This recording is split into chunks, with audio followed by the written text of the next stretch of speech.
Okay, we'll go ahead and call the meeting to order. Uh, appreciate, thank you. Appreciate everybody being here tonight. If you need internet access, it's on the agenda as well as up here. As always, I'd like to introduce everybody, our members, our visitors, and be sure that you sign in on the sign-in sheet. We are recording things tonight, so hopefully it's going to work and we'll have a better sounding meeting on YouTube. I am posting these to YouTube, so in case some of our members miss, like I know K4WSR is not able to be with us tonight. He texted me earlier, and so I told him, don't worry about it. We'd put it up on YouTube for him to watch. So we'll start out with Mr. Danny over here. K4, you know what, Danny? I don't know who I am. K4WUP, the best in the world. Lynn. KO4PBI, Joseph. KM4UOI, Adam. Your local vet for Sierra Ron North. And 1KY, Craig. I just forgot my coffee. WT5K, Mike. This is down to 5. I used to do for your Texas. I originally did get it while I was in Texas. No, I was looking for a 4-digit call sign. I couldn't find a actual 4. So I'm a 4. And he's been W4. W4WSM.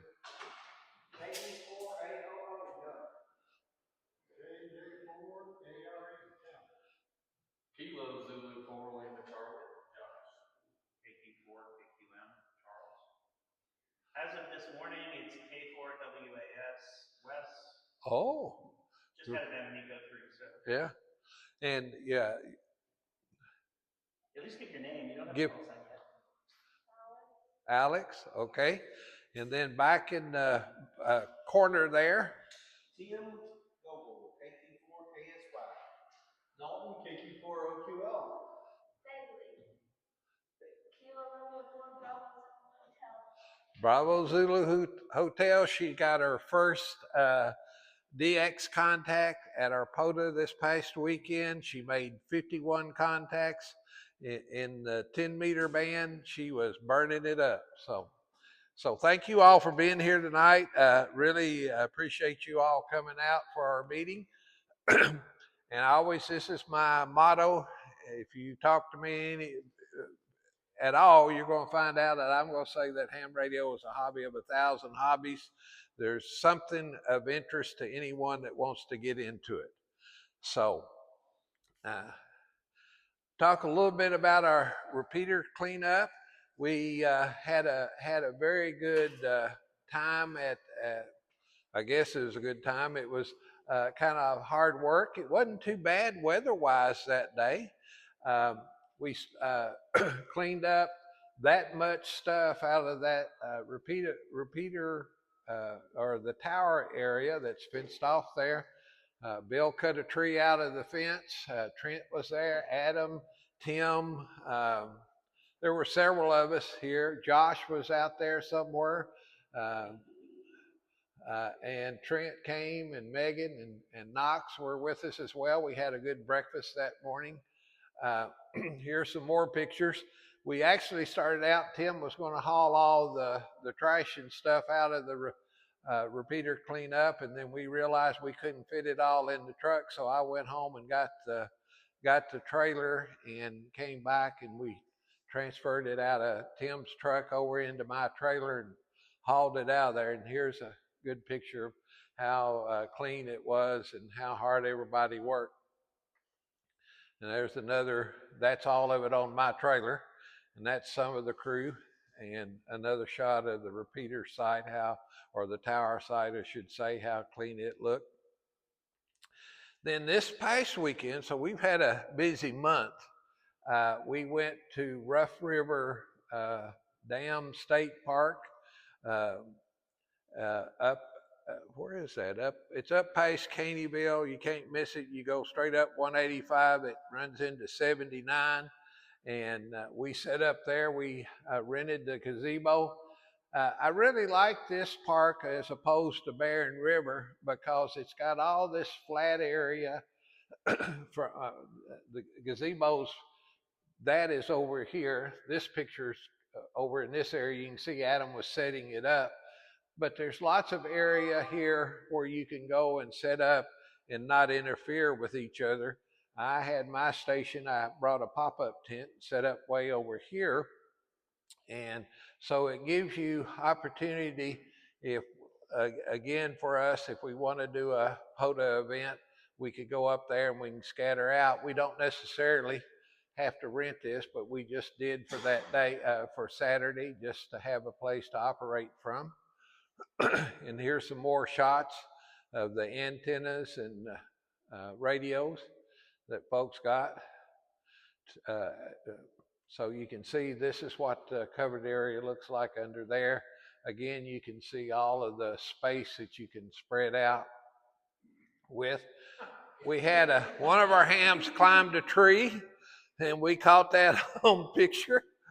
I'm glad he didn't fall and break a bone, but he had to get up in the tree, and that's okay.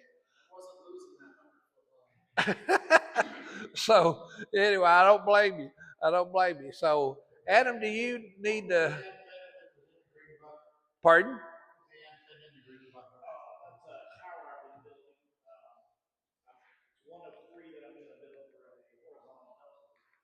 Okay. So is it actual in? No, that's just like PVC pipe towers. It just had an embed. Okay. That they just. I couldn't pick out what it was exactly from the picture.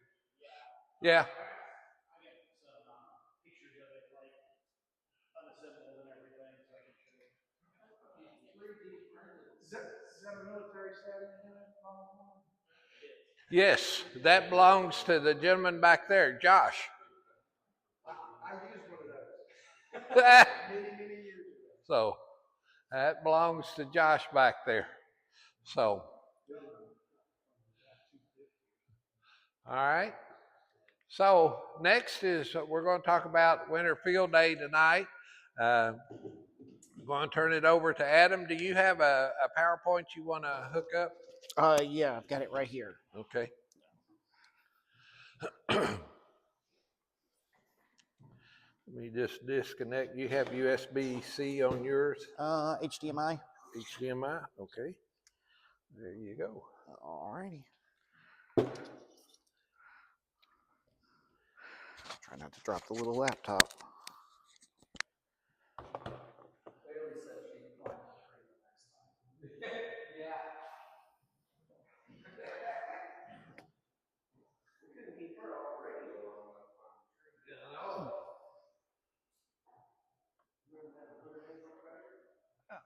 There we go.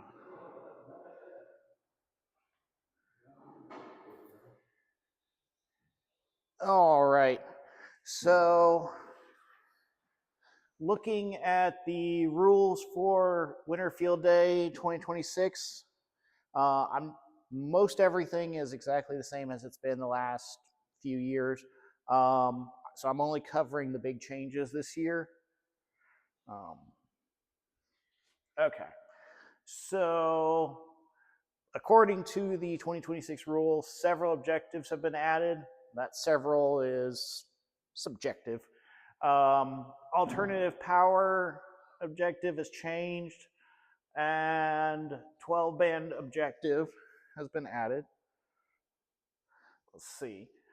Operation time. This was actually, I looked it up, and it was actually like this last year, but it is now a 30-hour event.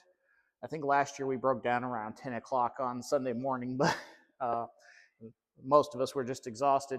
But we can plan to run the full 30-hour event. It's starting 11 a.m. EST.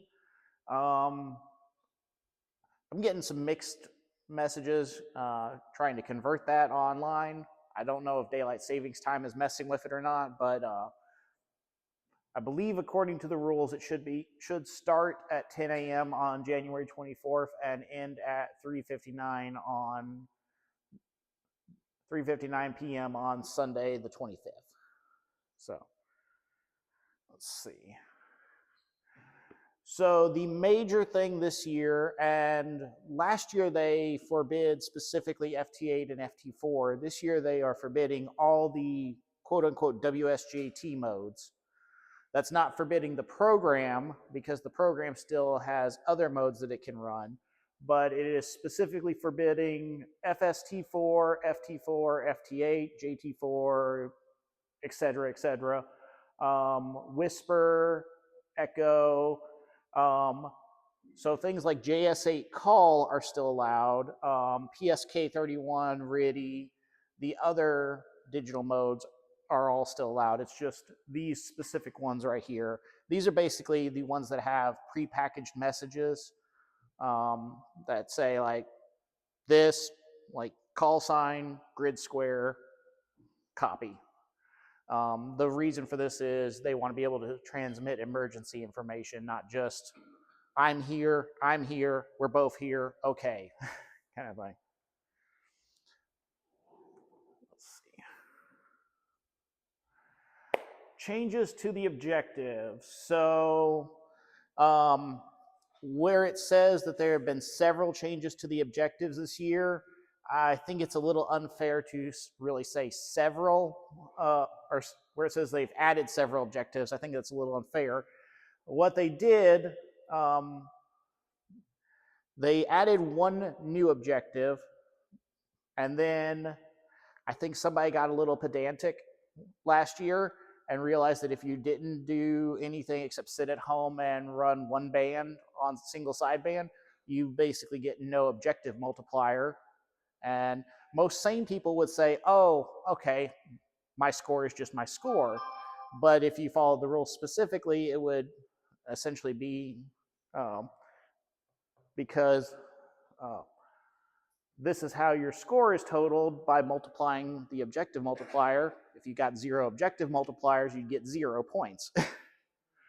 So what they've done this year is clarify it by giving an automatic 1-point multiplier. The good thing is that actually, if you think about it, last year, doing something like running emergency power basically netted us no gain. So this 1-point objective multiplier actually gives us the point for that.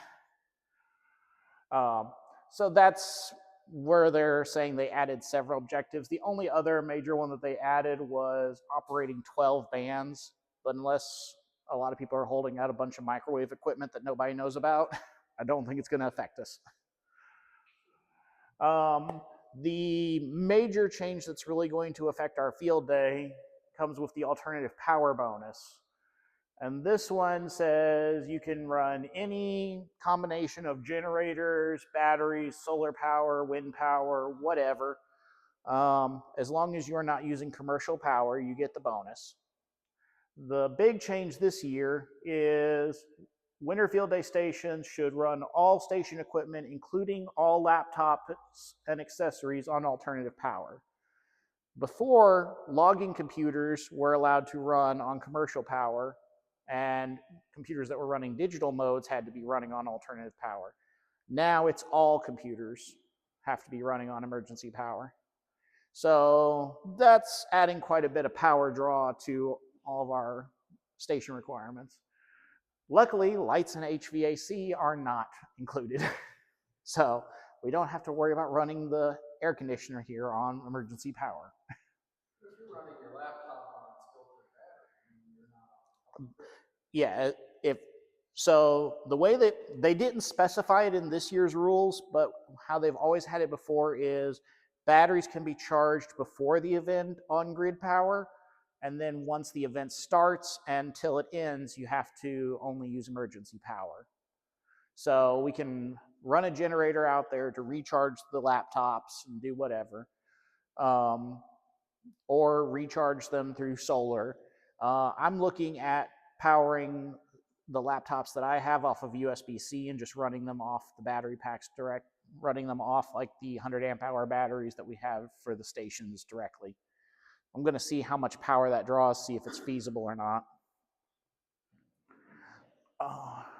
Let's see. The other change I noticed, now they are specifying a minimum of 3 contacts per band to get the band multiplier bonus. So before it was you make a contact on each band. Now it's you've got to make 3 contacts on each band. Not a huge change, but something to note. So the major one that I think we will be going after is working 6 different bands. And that covers most of the HF bands and maybe like a VHF or UHF band, if we can figure out how to make some contacts with that. Let's see. This is the new one that they added, making contact on 12 bands. And like I said, unless a lot of people are holding out on microwave equipment that we don't know about, I don't even know how it would be feasible to make contact on that many microwave bands. Does that count for the little mesh things? So they actually do specifically call out mesh-tastic devices in this. There is a way to configure them so that they are running on amateur radio frequencies. But they do specifically call out that it has to be a device-to-device contact. So you cannot have a mesh of like 20 devices and contact each one through the mesh. It would have to be a direct contact from each device. But considering there's not a lot of people here, and none of us have really set them up to use the amateur radio settings, that would be potentially possible to do if we wanted to look into that and look into configuring them, because I know you can go in and set up with your call sign to configure them to amateur radio frequencies. Here's a couple of things. This is actually where it mentions it. QSO credit, linked, meshed or linked devices, crossband repeating can only, basically any mode that would normally work through crossband repeat, relayed, meshed, or internet linked manner can only be used directly from one station to another over amateur radio frequencies. Yeah. I don't know, because WinLink is one of the multipliers getting WinLink messages, and every WinLink portal is connected to internet, so I don't know what they're thinking with this rule. No, you can do peer-to-peer. I'll do that. Well, you can do peer-to-peer on the WinLink stations, but most of those are going to connect to an internet link and go out.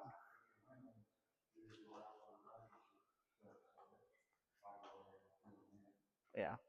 So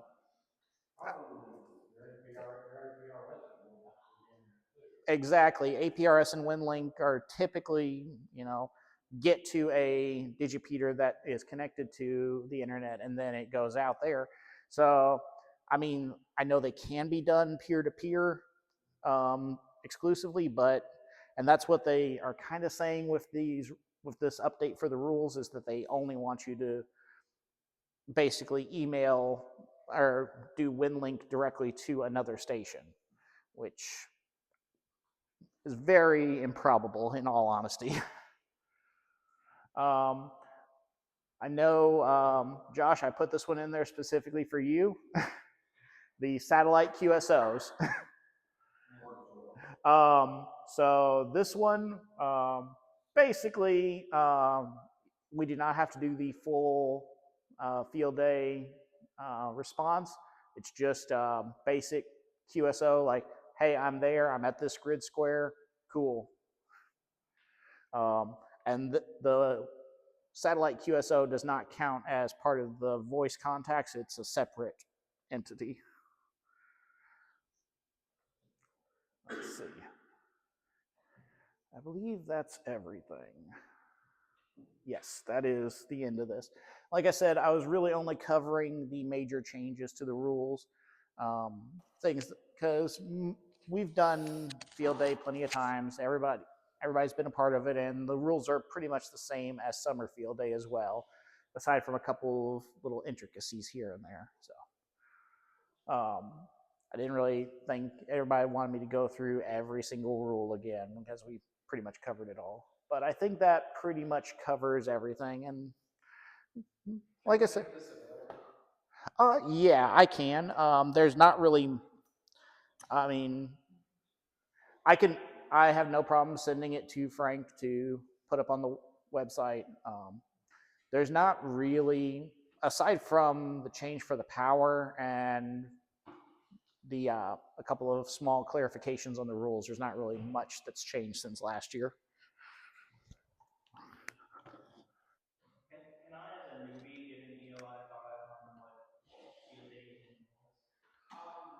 Basically, we will come here, set up half a dozen stations. I think last year we ran 7 different stations as well.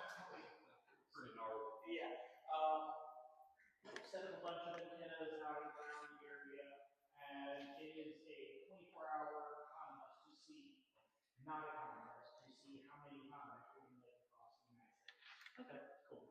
And you can, anybody here can make a contact. Yes. Because we'll use the club call sign. Yeah, so as long as there are extras close by, you guys can run on any bands and frequencies. Is it gonna be here this year?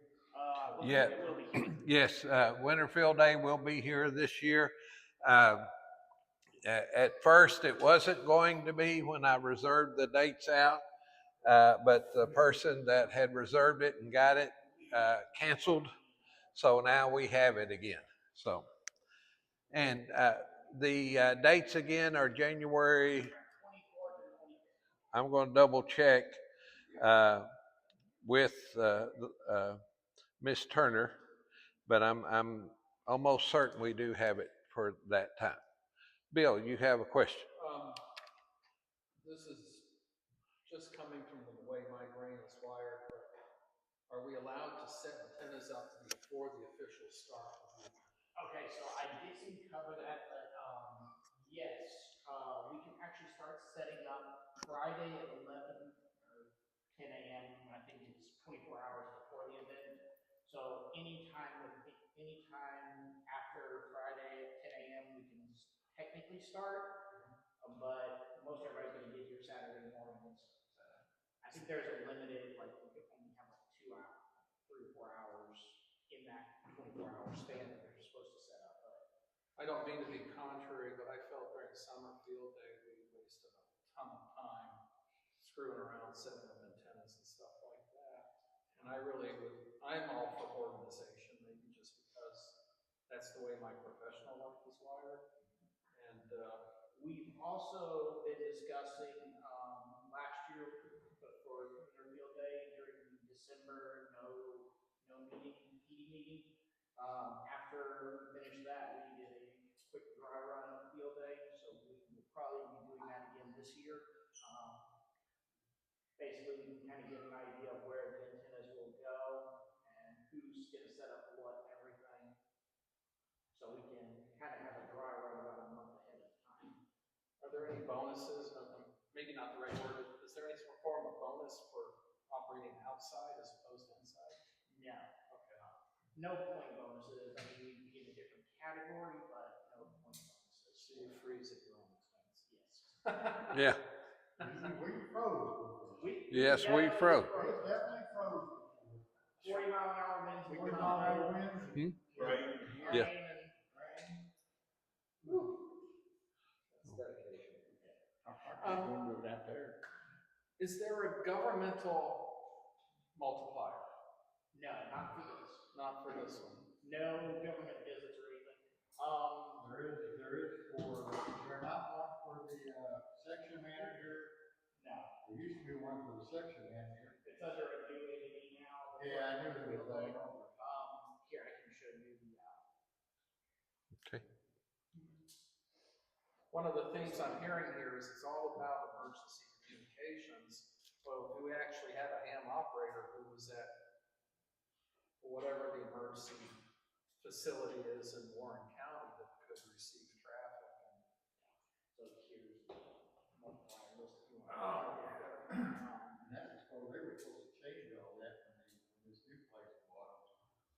We'll see if they, yeah, like 3.5 gigahertz and 10 gigahertz. And Yeah. all these crazy. Called Wi-Fi. Maybe all the contacts on Wi-Fi. What can we do to set ourselves up for success with regards to the VHF and UHF bands? Now, the big thing is you cannot use repeaters. Right. So you have to have, I mean, the simplex net would probably be the best thing to practice. Yeah. Yeah. Maybe somebody come out here, throw the J pole, test it before. Did somebody bring their HF that was capable of single side band for the HF? Myself, yeah. Try to use Okay, Tim? Well, I got what I was planning on bringing, I've got a 25 or 30 foot, and I've got a Diamond X200 antenna that goes on top of it. So I'll have, out here, I'll have a 30-foot high, 2 meter 440. So we should be able to find somebody and get a contact on those two bands. Yeah. But I just want to say, make sure we invite and tell people about this, because this is a great time to grow the club. I think. Oh yeah. You know, the meetings are great, but I think if you have people here, let them talk on the radios and play with antennas and just, you know, we're going to have good food and stuff, I'm sure that'd be a great time to invite people. So the last page of the rules this year is actually a flyer that you can kind of set up and print out, put like the location of the event, and it has like a come check out, amateur radio contacts and voice, seat, Morse code, this kind of stuff. So we can get that and print out if we does some copies of it, and, you know, pass it out around town, put them on posters and things like that. What's the idea, or what's the thought of the club of putting a float in the Christmas parade? Hadn't thought about that. Christmas parade's coming up, and trailer, and, you know. The problem with that is our no eating meeting is scheduled the day of the Christmas parade. Well, I mean, to better, you know, Yeah. support the club, you know, I mean, that's a good way of supporting the club, and then. We could do that. I've got the trailer in the truck. I'll pull it. We got a nice banner. Yeah. You know, Yeah. Yeah. Yeah. It's just a thought, you know, when you talk about, you know, trying to grow the club, you know. I mean, that's not a bad idea. I know one of the ladies that works on the parade. Let me get in touch with her and see. I'm just throwing it out as a suggestion. Yeah, that's a good idea. We could do our no eating meeting probably after the Christmas parade. Change our menu around. Oh. I think we had a few people come after the parade last year. Okay. Although we're gonna try, this might be too late for this year, but you know all about the scarecrow trail at Walford Cave. Yeah. I mean, put a scarecrow out there, dress it up with radio. Okay. But like I said, it's too late this year. Yeah. That. WNKY, you got it for Summerfield Day, right? Yeah, I'll send out another. I've got a press release that I sent out for. Actually, I think I sent it for Winterfield Day last year, Summerfield Day. I'll send it out again this year for Winterfield Day, and I know WNKY probably will cover it. They've been pretty good about it, so we'll see if we can get them involved in the. I mean, any place that people put up like flyers and things, because I've got a flyer board in my office. I can put some up. I can put one up there. I mean, any place where people put up like random flyers, just drop a couple here and there around town, and get it and print it off. Okay. Any other questions about field day? We'll probably discuss it. We've got 2 more main meetings. I'm not sure if we'll have a meeting in January before field day. I haven't looked that far ahead. Pardon? I think it's It's after field day. So we got 2 more meetings that we'll still discuss more about field day. Well, again, I just want to very quickly, on your handout, your agenda is information about becoming a volunteer examiner. Uh, Even if you're just a general, you could test technicians. Uh, General can't test generals, but they can test technicians. So if you'd like to participate in that, here's all the information that's on the handout.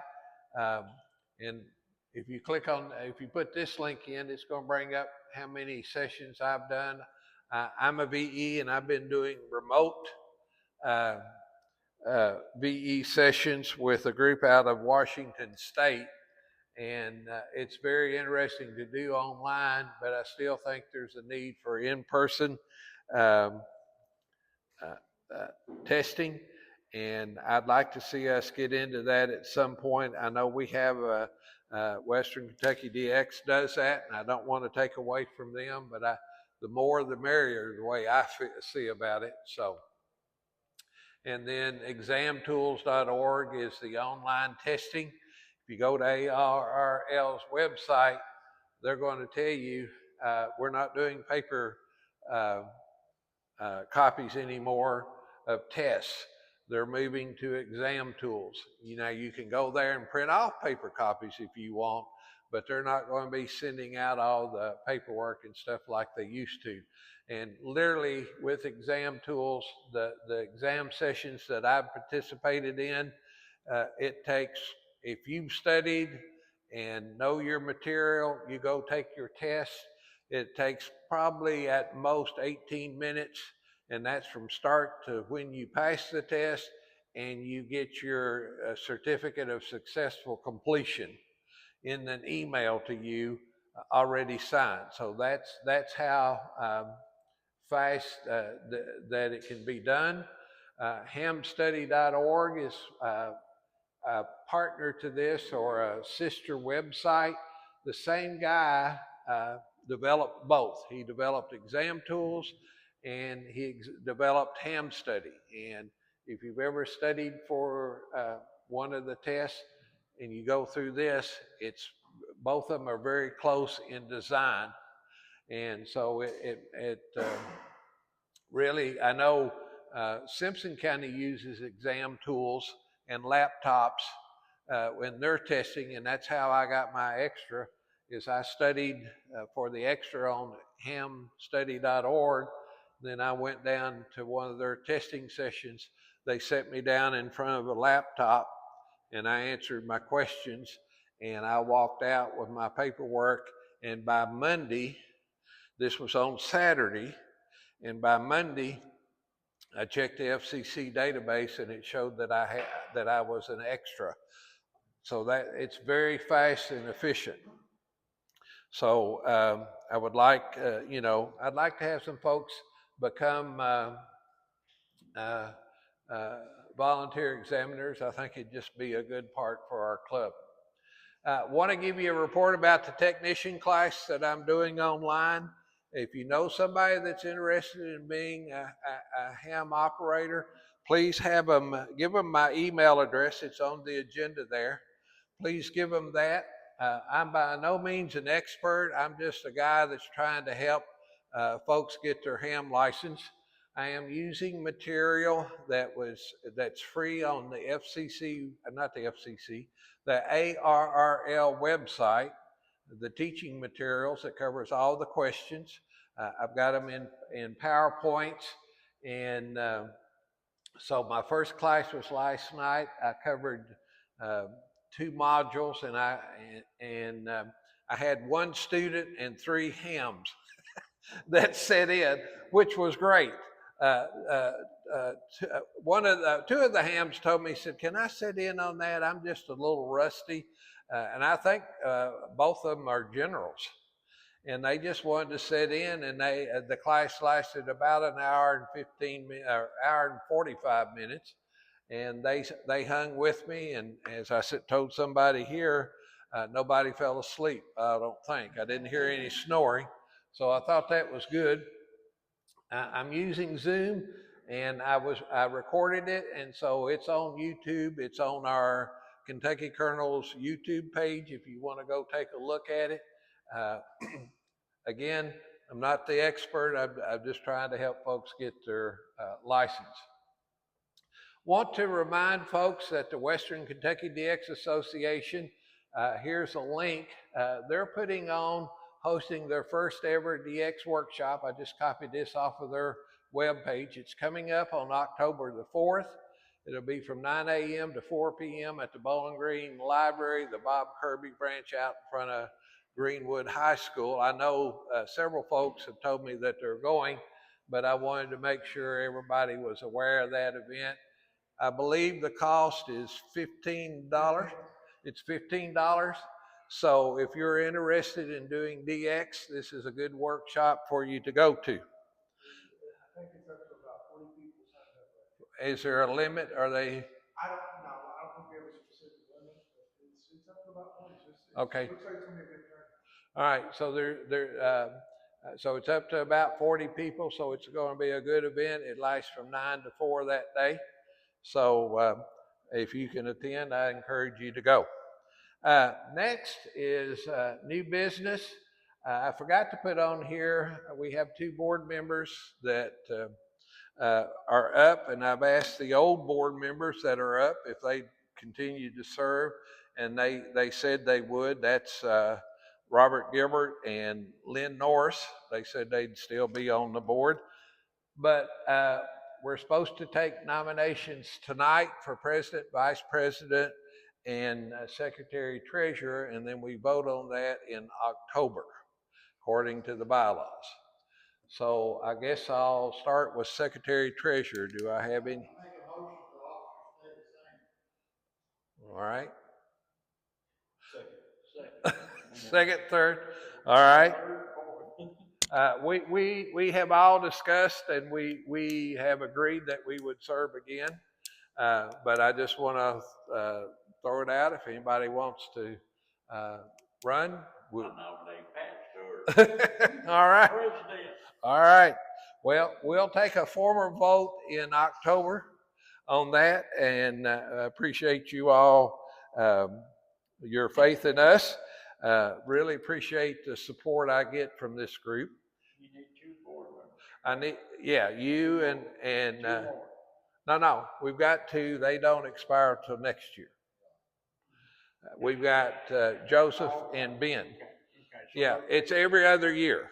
So we got 2 new. Your term expired and Robert's expired at the end of this year, but both of you said you'd run again. So okay, so you're good.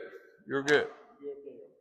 Okay, so appreciate that. I do enjoy doing stuff for the club, and hopefully I'm trying something totally new with the iPhone and the microphones. These little $12 microphones I bought off of Amazon. Hopefully we'll have sound. Maybe not. So hopefully we'll have sound in the video, and I will get this up on YouTube. Do we have any other business to bring before the club tonight? Any old business? Chad, I'd like to just do an inquiry. Everybody remembers Charlie Shaw or Charlie O'Neill talked to us a couple months back. Yeah. About doing some stuff with emergency management. How many people here are interested in doing that? He's almost got the program worked up where he'll be doing applications. You got to do the names of 100, 200, 700, which is all online. So he's probably going to be getting some information out here shortly. Okay. He's pretty much got that program. I talked to him last night. He was kind of wondering how many people were actually interested. In working with that during emergencies and other avenues. I certainly am. And Lynn, are you shaking your head? I keep in touch with Charlie. Okay. Is this like races type things, or is it? It is working with the park Warren County's emergency management, operating ham stations during disaster, possibly doing some damage assessment, storms and stuff that come through. There's a potential working the mobile command post during events. Okay, I may be interested as well, because I mean, one of the reasons I'm interested in him is my house got hit by the tornado that came through, so I. Right, Gracie's in this area, Harry's in this area. Now, this is something that Warren County Emergency Management put together. The NIM stuff's online. If you go to take the NIM stuff, print the test off, and skim the course, and answer the questions on the test. Mm-hmm. It's the easiest way to pass that NIM stuff. It's all common sense. But he told me last night that he's pretty much got all the forms ready and stuff. And it's going to be a regional, so he's opening it up to Marion, Simpson. A lot of it will be to help Warren County Emergency Management and the hospital group that's in the area where they have communications go out. I'll talk to my time commitments, but yeah. If you talk to him, have him send me that in an email. If I need to announce it out to all club members, I'll send it out. So, anything else? I'm gonna try to talk to him tomorrow. Okay. Ask him to send that out to me and everything. Another thing, just a point of information, Warren County actually has the temporary EOC set up in the old Charles M. Moore building. And there is a ham radio station in the EOC. They hope to put some antennas up. There will be I know there's a 2-meter 440 possibility of an HF, but that I staffed it during one event that they had here just a couple hour event. Mm-hmm. But they are setting up an EOC for that, and the permanent EOC that's going to go out by the airport. My understanding, talking to Mr. Pearson, the emergency manager, it will definitely have ham communications permanently put in that building. Good. So we can work with these people and help them out. We have potential to actually do what a lot of the ham radio operators are doing and be proficient. Yeah. Good. But I'll speak to him. I'll speak to him tomorrow. There's potential that I'll see him on Thursday. Go to jail. That's where their office is. They never had an EOC set up. Well, we had a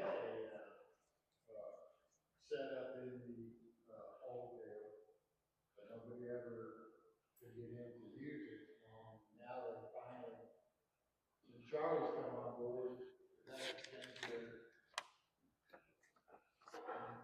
stuff.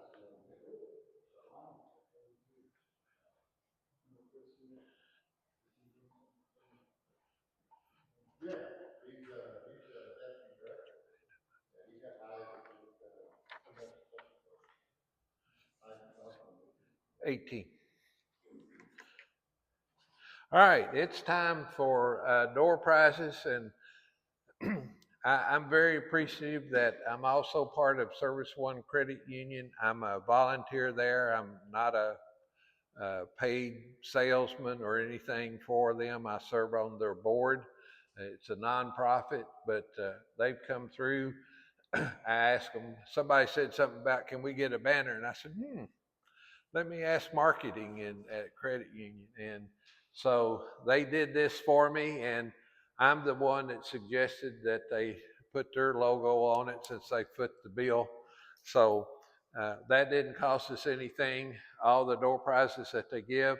I will say 2 of our own made some wire winders to give through 3D printing. Adam and Joseph made those. So we've got more than what we have up here, but we're going to give away 5 tonight.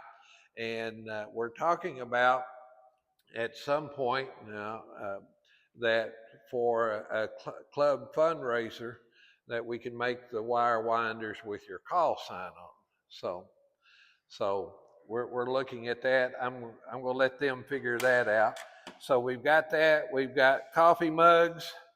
We've got log books, I like to call them, little log books, and some carabiners. I know everybody needs carabiners.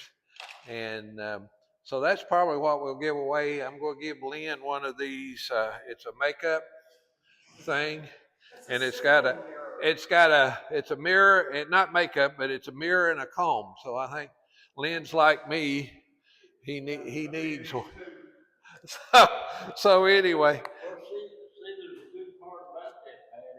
Me and you both got so much brain to push the hair out. Yeah, that's what's happened. It has pushed our hair. The rest of them is goofy. Yeah. So anyway, 1 to 18, Joseph, give me a number, and we'll do a wire winder. 13. 13. Tim Meyer. Any particular color you would like? Huh? Black? We've got the bright orange, and we've got a kind of a green color. So we got an army green and 2 blacks. Let's do a logbook next. 7. Number 7. Danny. Thank you, sir. Let's do a coffee mug. 18. 18. I believe that's going to be Mr. Tim Goebel. All right. Thank you. You're welcome. Let's do a carabiner. I'm going to combine a carabiner and a magnetic clip. 11. Wes. When you get into antennas, you'll need a carabiner or 2. Thanks. All right, next, let's do another wire winder. 5. Michael. I'm going to throw in a magnetic clip with it. There you go. All right, let's do a coffee mug and a carabiner. 12. Are the STLs for that? Alex, you might want to trade with your dad. So now you got 2 carabiners. A wire winder and a magnetic clip. 14. Ben. Black. See, I'd want one of the colors because I'd lose that in the grass. Wouldn't be able to see it. A logbook and a wire winder. I'm going to do kind of the green match here. 8. Doug.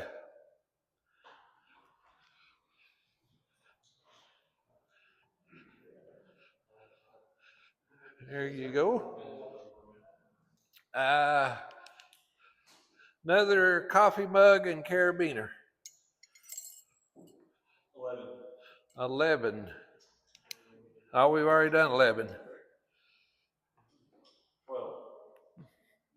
We've already done 12. 9. That'd be me. Josh. Can't help but see the number. That's why I have Megan sign it all the time. Let's do a logbook and a magnetic clip. Two. Oh, that's me. Bill. I'm not the only one. Yeah, I'm wired for numbers. Nice. All right. We'll do a wire winder and a logbook, the last of each. 16. Bailey.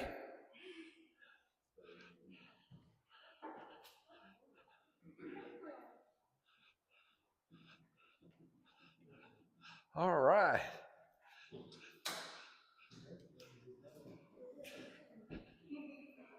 Let's do a coffee mug. 1. That's me. 5. 5. Already picked. We got 3, 4, 6, 10, 15, and 15. Charles. We'll give him a carabiner and a coffee cup. Where is it? There's Charles. Thank you. You're welcome. I got a couple of carabiners and a magnetic clip. I'm going to do them all, and that's probably going to be all of them. And then if anybody wants anything left, you're welcome to take it. 16. We got 16 already. We Just did 5.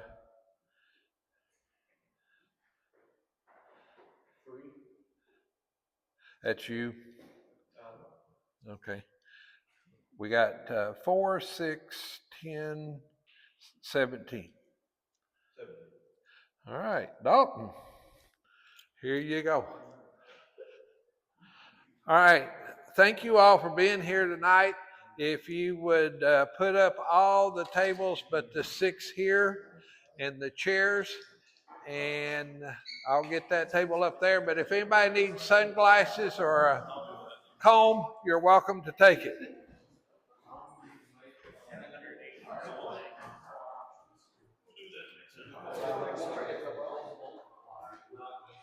Thank you.